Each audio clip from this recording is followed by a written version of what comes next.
Welcome back, everybody, to the Miami Marlins franchise here on MLB The Show 23. We are currently a little bit under halfway through the season, and our team is continuing to outperform expectations. Really, since the month of May started, we've been one of the better teams in baseball, and it has stuck through the month of June. We're currently 38-34, and while we're only in fourth place in the division, we're also only 1.5 games back of the final wild card spot in the National League. So we really could be contending for a playoff spot down the stretch. We are a little bit banged up right now. Jazz Chisholm is going to be out probably for around a month and a half. Jesus Sanchez is also currently injured as well. So we're going to have to stay afloat without our best position player likely through the trade deadline.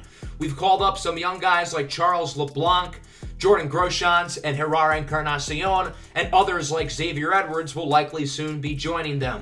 The pitching's obviously been quite strong as well. The bullpen, albeit inconsistent, has had some guys play really well.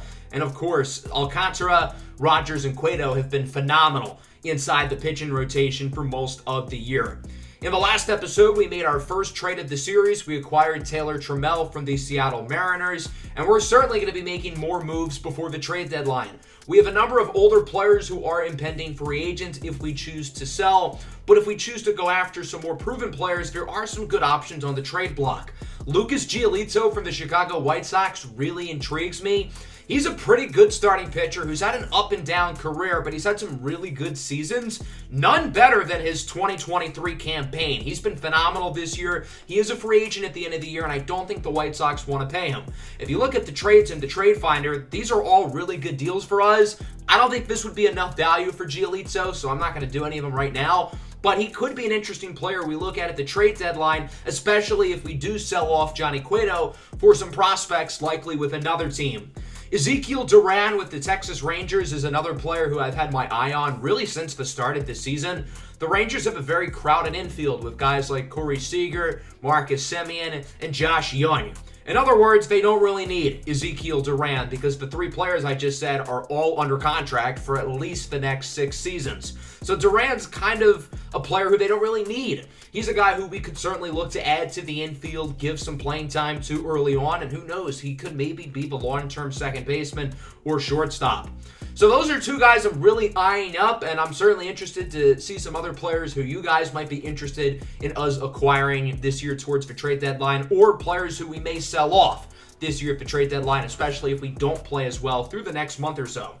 As it stands now, we're a little bit under a month away from the All-Star break, which is also when the MLB draft is. We've obviously looked at a number of players in this draft class, and we're going to continue to do so over the next 2 episodes before we get to the 2023 MLB draft.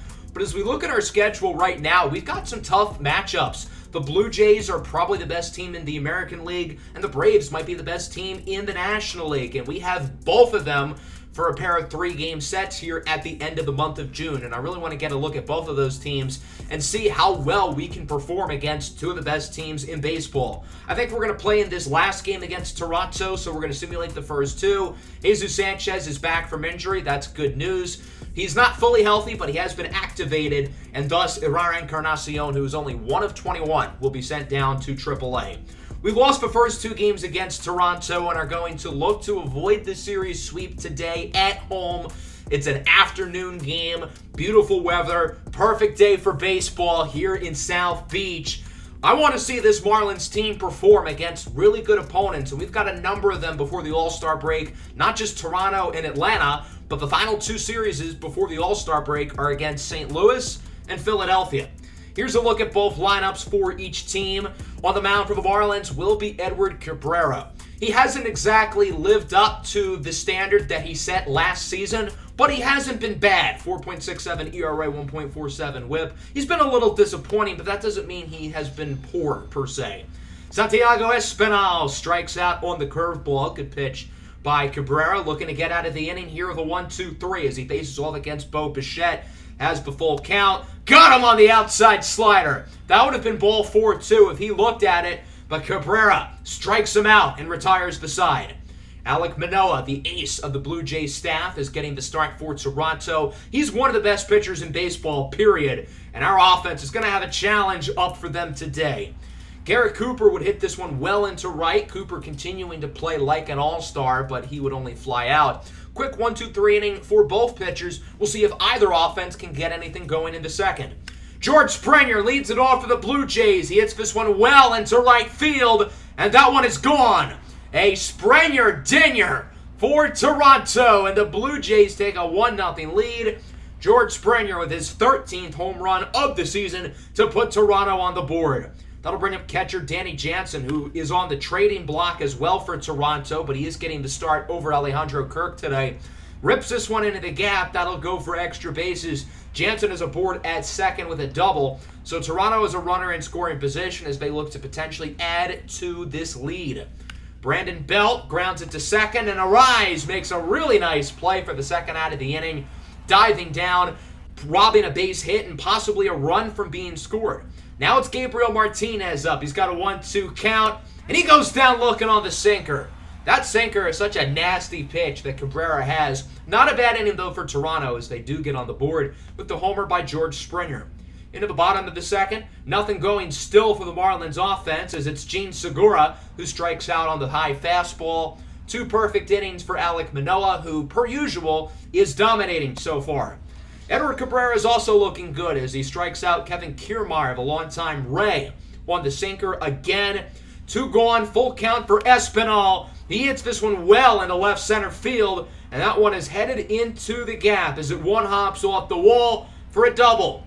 Espinal, the first-time All-Star a year ago, even though it wasn't really deserved, is aboard on second base in scoring position. We'll see if Bo Bichette can drive him in as he grounds it to first. Gurriel makes a nice play, sends it over to Cabrera.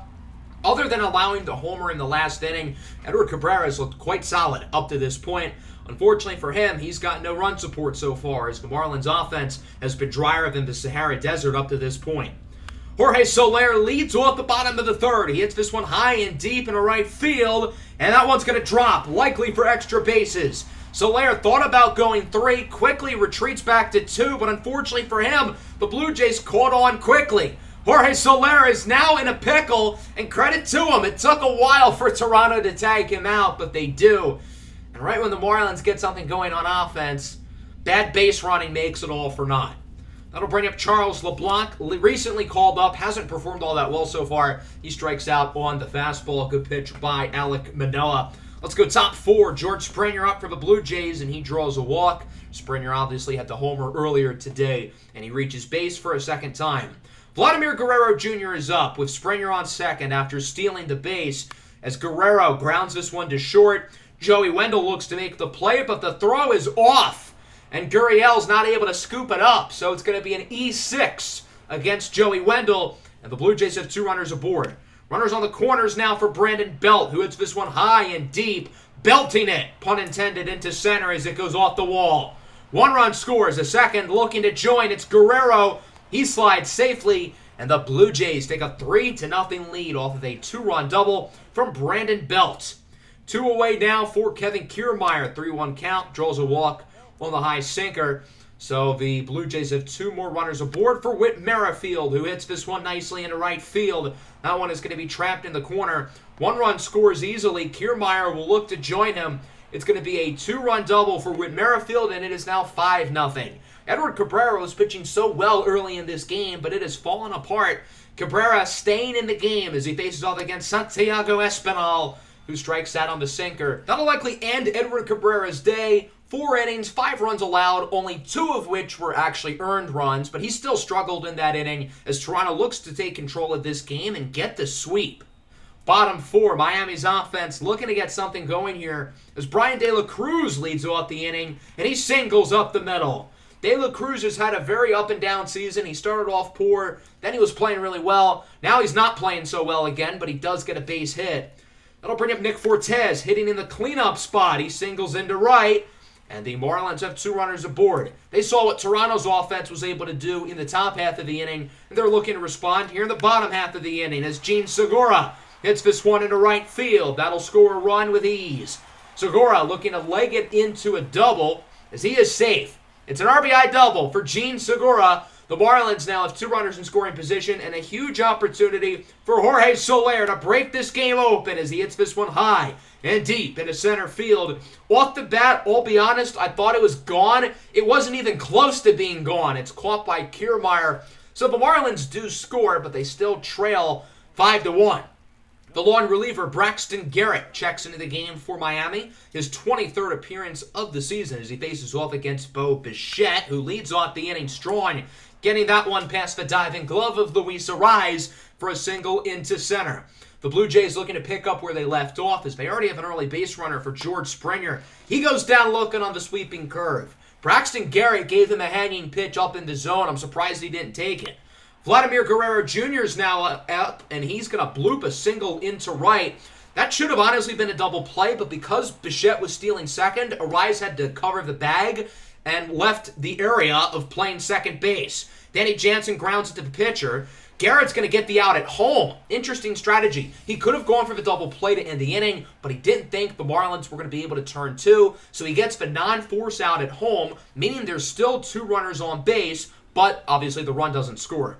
That'll bring up Brandon Belt. Lefty on lefty crime. Got him looking on the sweeping curve. A high IQ decision by Braxton Garrett to get the out at home rather than try for the double play. He trusted himself to get Belt out, and he was right in doing so. And at the bottom of the 5th, it's Charles LeBlanc. Hits this one into left. That'll go for a double. I've got to say, the Marlins offense does look better these past couple of innings, but they still have a lot of groundwork to do considering, well, they're trailing by 4. 2 away now for Brian De La Cruz. Singled in his last at-bat. Another single here would be nice. But instead, he strikes out on the outside slider. Good pitch by Manoah, who's a little over 100 pitches at this point, but he's not showing any signs of slowing down. Let's go into the top of the 6th now. Garrett still in the game for Miami. The Marlins are hoping they can get a couple more innings out of him, but that's not a great start as Gabriel Martinez draws a walk. So the Blue Jays open up the inning with a base runner. That'll bring up Kevin Kiermaier, who rips that one over the head of Arraez, who nearly makes a nice play. But instead, that ball will roll all the way to the wall for a double. Martinez will score, and the Blue Jays drive in another run, and they lead this game 6-1. From there, the Marlins will take Garrett out of the game, and he'll be replaced by Steven Okert. The lefty's been pretty solid this year, 3.19 ERA, as he strikes out Santiago Espinal for the second out of the inning on the low sinker. Runner on third. 2 away for Bichette. He goes down on the slider. Good work by Okert, but Toronto does still score a run, and they lead 6-1. Bottom 6, Manoah still in the game as he faces off against Garrett Cooper. He'll draw a walk on the high fastball. The Marlins get a base runner here, and from there, the Blue Jays make a pitching change. I don't blame them for taking Manoah out. His pitch count was high, but I don't like that they put Hyunjin Ryu in the game because the next 3 batters, Gurriel, Segura, and Soler, are all very good against left-handed pitching. Well, Gurriel's going to ground into an inning-ending double play, so I don't think it's really going to matter so much. It continues to be a rough day for the Marlins offense. Once they had an opportunity to do something there, they did not. Tanner Scott checks into the game here for Miami in the top of the 7th. He's already in a little jam, allowing 2 early runners, and Danny Jansen's going to drive both of them along with himself in. It's a 3-run homer for Jansen, and the Blue Jays are now ahead 9-1. It is not looking good for the Miami Marlins. Scott would be quickly taken out of the game, and he'll be replaced by J.T. Chargois, who's pitched a lot better over the last month or so. After a slow start to the year, he would retire the side, which included a Brandon Belt strikeout. Bottom 7, Hyunjin Ryu still in the game as he gets Gene Segura to go down looking. That pitch was definitely not a strike, but okay. Here's Jorge Soler now, 1 away. Soler hits that one a mile into the air. That ball may have gone higher than the cow that jumped over the moon. It's in the air for a while, but it is eventually caught out and left by Martinez. So Ryu gets all 3 lefty killers out as A.J. Puck checks into the game here in the 8th, and it will go from bad to worse for the Marlins. Bo Bichette homers into the seats out and left, and it is now a 10-1 ball game. That's his 17th of the year. So that would bring us into the 9th inning. It's 10-1. This game is over. We only have 2 arms left in the bullpen, and I don't really want to have to use them today. So Jorge Soler will pitch the 9th inning. That's right, we've got a position player on the mound, and he strikes out Danny Jansen. That's a good start. Soler has a strong arm, but he's never pitched in a game before as he walks Brandon Belt. So that'll bring up Gabriel Martinez with one away. He grounds to third. Segura to a rise over to Gurriel. It's an inning-ending double play. Jorge Soler pitched better than any of the Marlins pitchers all day did. How about that? Bottom 9, runner on, one away for Yuli Gurriel, who hits this one nicely in the left field. Back at the track, at the wall. It is gone off the foul pole. 2-run homer for Yuli Gurriel, and it's now 10-3. This is like the meme where Chris Paul hits the big 3 to cut the lead to 42. Yeah, it's that all over again. Runner on second now for Jorge Soler. He draws a walk. The Marlins offense is actually kind of getting something going here in the bottom of the 9th. So Hyun-Jin Ryu will be taken out of the game, and he'll be replaced by Yimi Garcia. He faces off against Jordan Groshans, who is a 3-1 count. Groshans grounds it to first. Easy play for Vladimir Guerrero Jr., and the Blue Jays win in dominant fashion by the final score of 10-3. Our pitching was not good, other than Jorge Soler, who's not even a pitcher, and the offense was not all that great either. 10 runs, 11 hits for the Blue Jays. They had a ton of extra base hits today, a lot of doubles, 3 homers. They had 6 different players driving runs. Alek Manoah was very good, 5 1/3 innings, only allowing 1 run. Minus the final inning, our offense just did not make enough plays. I wouldn't expect us to score double-digit runs, especially against Alek Manoah, but even so, it would have been nice to keep this game competitive. Edward Cabrera was fine. He wasn't great, but he wasn't bad. The bullpen was a little shaky, but at least we got a good inning from Jorge Soler, who isn't in the box score because this game is stupid. So we get swept by the Blue Jays for only 1 game over 500. We're going to simulate our next 7 games, all of which are against pretty bad teams. 4 at home against the Pirates, 3 on the road against the Red Sox. Both of those teams are not very good, so hopefully we can perform well during those series. Jesus Sanchez is officially healthy. That's good news. He is back into the lineup. However, Joey Wendell pulled his shoulder. He'll be out for a week or 2. We're going to put him on the 10-day injured list, and we're not going to replace him on the roster with a batter, but actually a pitcher with Devin Smeltzer. That loss against the Blue Jays made me realize we need another innings eater out of the bullpen. Smeltzer's done well in AAA this season. He's done well in the majors in previous stints. Replacing him in the AAA rotation will be Yuri Perez. I feel that he's ready, and he has earned this promotion.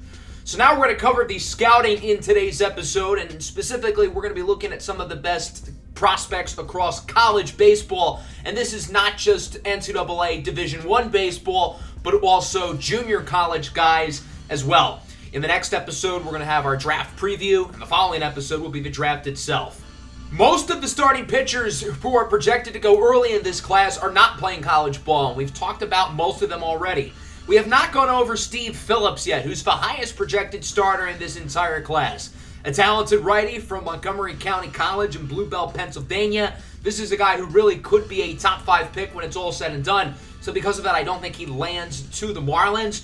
But, again, it's always good to do your due diligence on the top players in this draft class. I think Heath Emerson, the lefty out of TCU, is a lot more likely to be a target for the Marlins' top pick.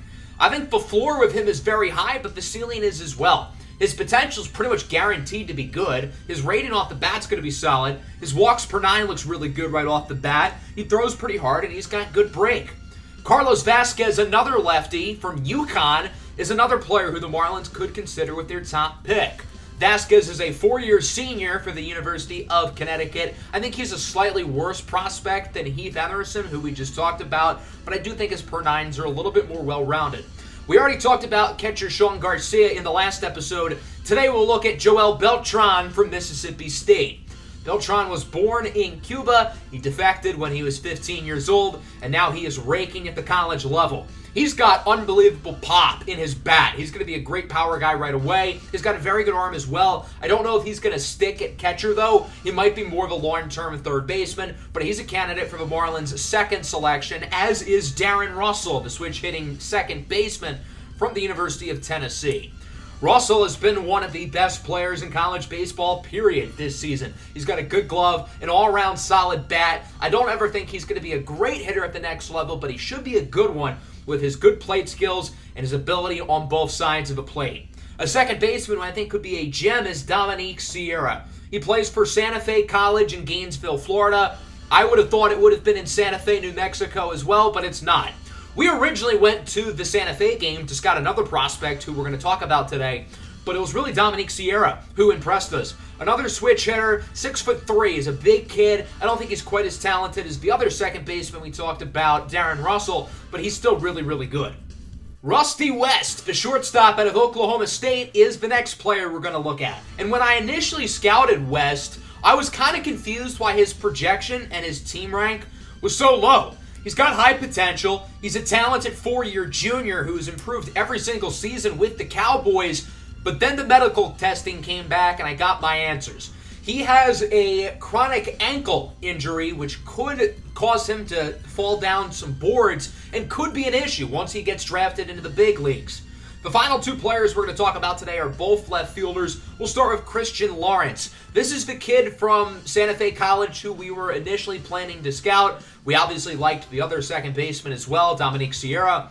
But I do think Christian Lawrence is very solid as well and could be a target for Miami's top pick.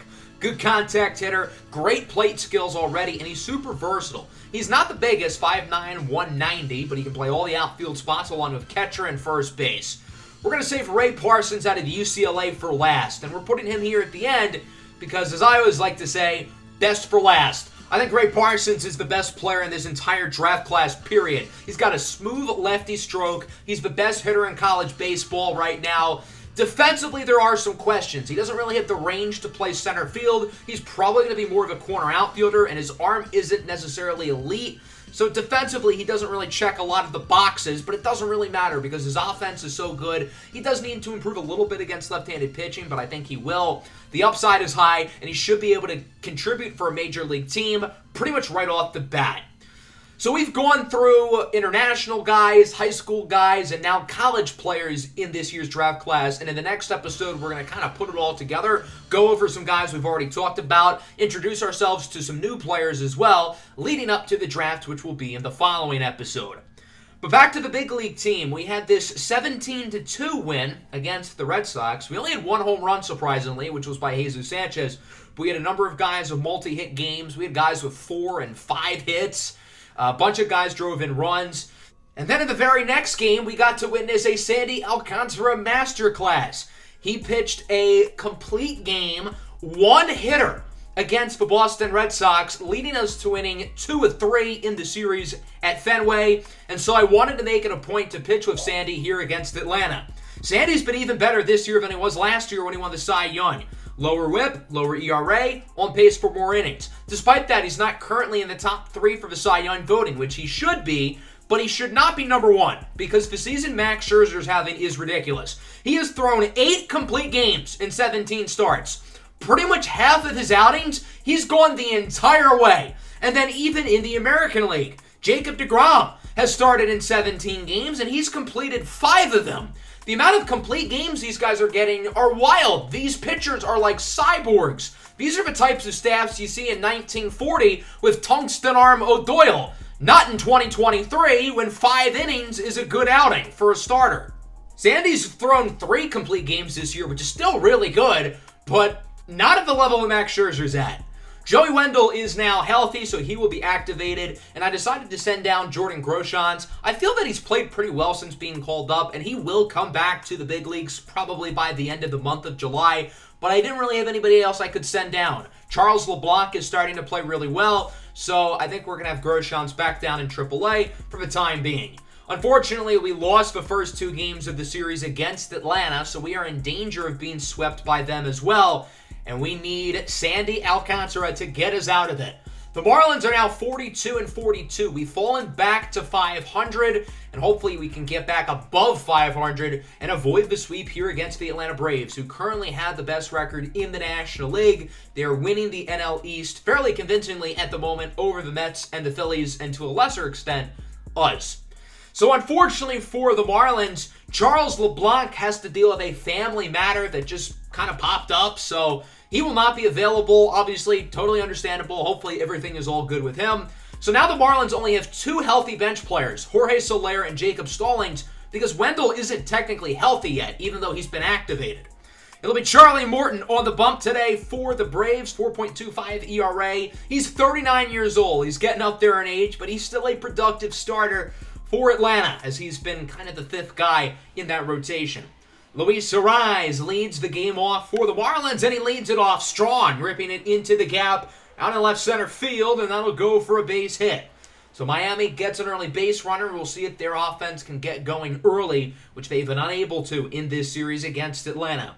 Garrett Cooper now up, still hitting over 300 for the season, but he strikes out on the fastball, and Charlie Morton gets through the rest of the inning with no issue.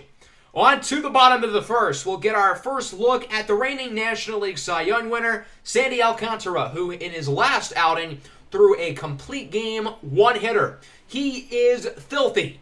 He has 2 more starts before the All-Star break, and he's hopefully going to prove himself to make another All-Star team. But Atlanta does get a late single here from Austin Riley, one of the best third basemen in the game today. The Braves signed him to a long monster contract extension last year, as they do with pretty much all of their stars. Ronald Acuna flies this one into left. It's caught by Jesus Sanchez. That'll wrap up the inning. Good to see Sanchez healthy. He's been playing really well since he came back from his injury, which is certainly exciting because before his injury, he was not playing very well. And at the bottom of the second, Marcell Ozuna, the former Marlins, singles into left. The Braves already have more hits today than the Red Sox did in the entirety of Sandy's last outing. That'll bring up the big first baseman, Matt Olson, who rips it into center. De La Cruz was playing deep, but still, a nice single for Olson as Ozuna is over to third, and the Marlins allow 2 early runners on the corners. Are the Braves going to drive them in? No, they will not. A 1-6-3 double play. Good job by Sandy Alcantara to get out of the jam as this game remains scoreless. Into the third, John Birdie leads it off. He's going to go for the drag bunt, and it's going to work like a charm. What a play by Birdie, getting the start at shortstop today with Charles LeBlanc's excused absence. And so the Marlins had their speedster aboard. He led all of the majors in stolen bases last year, as Luis Arraez is going to get this one into left center, his second hit of the day. Birdie was already stealing second, so he's going to make his way over to third. And the Marlins have runners on the corners. A big opportunity to score first, as that will bring up Yuli Gurriel, the first baseman, who's been playing very well these past few weeks. He hits this one high and deep into center, but it will be caught by Michael Harris II, the reigning National League Rookie of the Year, as this game remains scoreless going into the third. Harris is up for the Braves, grounds it to short. What a play by Birdie, but Michael Harris is just a little bit too fast, and that's going to be an infield single, despite a great defensive play at short by Birdie. Harris looking to steal second, and he is safe, so the Braves now the runner in scoring position, and they now have a nice opportunity to take an early lead.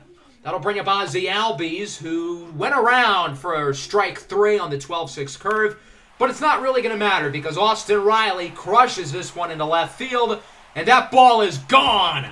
2-run shot for Riley, and the Braves take a 2-0 lead. Riley with his 21st home run of the season. He's legitimately put up MVP numbers offensively. Good end of the inning, however, as Ronald Acuna strikes out, but a nice play for Riley has the Braves up going into the 4th inning. Charlie Morton is pitching very well so far. The pitch count is a little bit high, but he's done a good job, not allowing too many base runners, but Garrett Cooper does draw a walk. That'll bring up Jesus Sanchez to the plate with a nice opportunity to do some damage for the Marlins, but instead he strikes out on the 96-mile-an-hour fastball. 2 away for Brian De La Cruz, who has hit against righties pretty well this season, but has really struggled against lefties. Showing it here as he hits a pitch way out of the zone for a base hit. So Miami has 2 runners aboard, 2 away. Big opportunity for the right fielder, Avisail Garcia. The 2-2. Got him looking on the sinker. That pitch was right down the middle. I don't know what Garcia was waiting for as the shutout continues for Morton. Bottom 4, Marcell Ozuna goes down on the 12-6 curve. 1 away for Matt Olson, the 3-2. Got him on the outside sinker. Sandy Alcantara really starting to heat up in the 4th with a pair of very nice strikeouts as we go into the 5th. Luis Arraez, 2 for 2 today, going to try to add a 3rd, but he is unsuccessful going down on the circle change. Other than Arraez, it's been a tough day for the Marlins offense as the Braves make a surprising pitching change.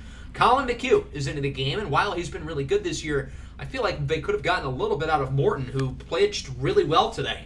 McHugh's going to make it out of the inning, forcing a Gene Segura ground out, as the Marlins offense continues to do just about nothing. Bottom 5, runner on, one away for Michael Harris, who grounds it to short. Birdie to Arise, over to Gurriel, a 6-4-3 double play that'll wrap up the inning. And Sandy Alcantara continues to pitch really well, and his offense continues to give him absolutely no run support. Garrett Cooper up here in the 6th inning, he strikes out on the slider.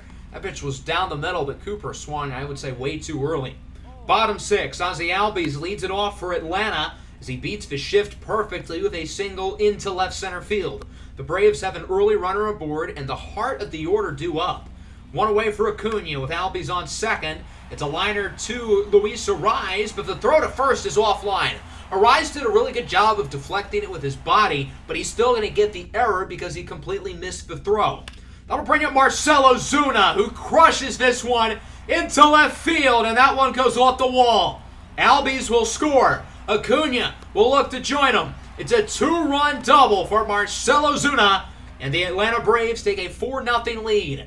Alcantara will be taken out of the game. He'll be replaced by J.T. Chargois, who has pitched very well through the month of June. He faces off against Matt Olson, who singles it into left. Ozuna looks to head home. The throw from Sanchez is not in time, and it is now 5-0.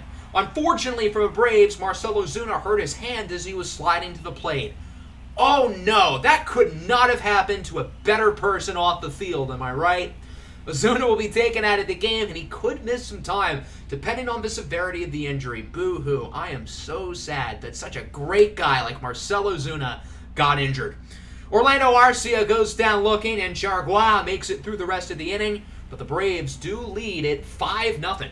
Lucas Litke is out of the bullpen here for the Braves going into the 7th, with Jorge Soler up to the plate as a pinch hitter, and he will get that one to short. Eli White makes a nice play, but Soler is safe at first. Soler received a big ovation from the Braves crowd before he stepped up to the plate, and deservedly so, as he won the 2021 World Series MVP with Atlanta. The Marlins will not drive him in as John Birdie strikes out, and it still is 5-0. Miami is in serious jeopardy of being shut out. Steven Okert is now in for the Marlins here in the bottom of the 7th, 2.93 ERA for him on the season, as he looks to retire the side, and that is not going to happen. Ozzie Albies sends this ball a long way into left center field, into the seats for a solo homer, and the Braves take a 6-0 lead. That's Albies' 15th homer of the season. The Braves have so many guys in this lineup who are dangerous, and right now the Marlins just don't have that. I think there are 4 or 5 players on Atlanta who instantly would be the best player in Miami's lineup. Nice single for Luis Arise. He has 3 hits today. The rest of the team combined also has 3 hits, which isn't exactly ideal. And Arise will not stay on base for very long as Gene Segura grounds into a double play. It has just been that kind of day for the Marlins offense. As we go to the bottom of the 8th, Braxton Garrett is into the game. Miami didn't want to use one of their regular relievers here, so they're going to have Garrett pitch here against Orlando Arcia with 2 away. He singles into center. That'll drive in a run, and the Braves now lead at 7-0. Atlanta's offense has really picked it up these final few innings to put themselves in a position to win convincingly. Joe Jimenez, former Tiger, is in for the Braves here in the 9th, as with a runner on and 1 away. He faces off against the catcher, Nick Fortes, who hits this ball a long way into the opposite field. That ball is gone, and the Miami Marlins are on the board. They avoid the shutout as it's 7-2. Nick Fortes' power this year has been really impressive. That's his 11th homer of the year. He's been one of the better hitting catchers in baseball this season and has honestly exceeded my expectations. 2 away, 2-2 count for Jorge Soler. Swinging a miss on the fastball, and this game is over. The Atlanta Braves win it 7-2. A rough outing here for the Marlins. Sandy Alcantara did not pitch bad, but he did not have his best stuff today. The bullpen for the Marlins was pretty bad, and their offense did not score until there was 1 out in the top of the 9th inning. So the Marlins end up getting swept by the Braves. As I like to say, in order to be the best, you have to beat the best. And, well, Lord knows we did not beat the best today, getting swept by Toronto and Atlanta. I would have liked to have won a couple of those games against those 2 teams, but unfortunately it does not happen. The Braves are just too good. Again, they have so many guys who can make plays within their lineup. Their pitching was sound today, and ultimately Atlanta gets the win and sweeps us. And with that, we are under 500 for the first time since early in June. So we're now 42 and 43. We take a nosedive in the wild card standings. Is this team just on a cold stretch right now, or are we coming back down to earth here towards the second half of the season and realistically maybe not contending for a wild card spot? Let me know what you think down below in the comments. In the next episode, we're going to play one game against either the Cardinals or the Phillies. The second half of the episode will be our draft preview, and then the following episode will be the 2023 MLB draft. It's going to be premiering on the channel sometime next week, which I'm very excited about. And then from there, we'll get through the second half of the season with the trade deadline coming up here at the end of the month of July. That'll wrap it up. Hope you guys enjoyed. Make sure to leave a like and subscribe to the channel if you are new. Peace out.